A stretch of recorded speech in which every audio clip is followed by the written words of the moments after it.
Chilli powder, ಸಖತ್ ಖಾರ ಬಣ್ಣ ಮತ್ತು ರುಚಿ ಆಚಿ ಚಿಲ್ಲಿ ಪೌಡರ್. ಗ್ರಾಮಸ್ಥರ ಆತಂಕಕ್ಕೆ ಕಾರಣವಾಗಿದ್ದ ಚಿರತೆಯನ್ನ ಕೊನೆಗೂ ಅರಣ್ಯ ಇಲಾಖೆ ಅಧಿಕಾರಿಗಳು ಸೆರೆ ಹಿಡಿದಿದ್ದಾರೆ. ಸಾಕು ಪ್ರಾಣಿಗಳನ್ನು ಕೊಂದು ಆತಂಕಕ್ಕೆ ಕಾರಣವಾಗಿದ್ದ ಚಿರತೆ ಸೆರೆ ಹಿಡಿದಿದ್ದಾರೆ. ಮಂಡ್ಯ ಜಿಲ್ಲೆ ಕೆಆರ್ಪೇಟೆ ತಾಲೂಕಿನ ಮಲ್ಲೇನಹಳ್ಳಿಯಲ್ಲಿ ಚಿರತೆ ಸೆರೆ ಹಿಡಿದಿದ್ದಾರೆ. ಅರಣ್ಯ ಇಲಾಖೆ ಇರಿಸಿದ್ದ ಬೋನಿಗೆ 4 ವರ್ಷದ ಹೆಣ್ಣು ಚಿರತೆ ಬಿದ್ದಿದೆ. ಗ್ರಾಮಸ್ಥರ ಮನವಿ ಮೇರೆಗೆ ಅರಣ್ಯ ಇಲಾಖೆ ಬೋನಿರಿಸಿತ್ತು. ರಾತ್ರಿ ಆಹಾರ ಅರಸಿಕೊಂಡು ಬಂದು ಚಿರತೆ ಬೋನಿಗೆ ಬಿದ್ದಿದೆ. ಇನ್ನು ಚಿರತೆ ಬೋನಿಗೆ ಬಿದ್ದಿರುವಂಥದ್ದನ್ನು ಜನ ನೋಡೋದಕ್ಕೆ ದೌಡಾಯಿಸಿ ಬಂದಿದ್ದಾರೆ.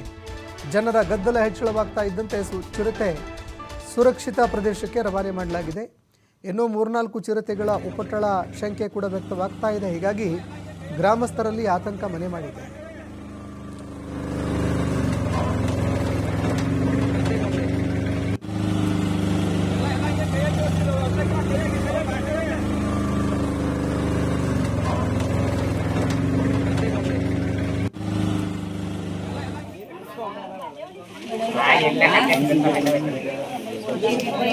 ಅಲ್ಲ ಒಂಚೂರು ಮುಂದ್ಗಡೆ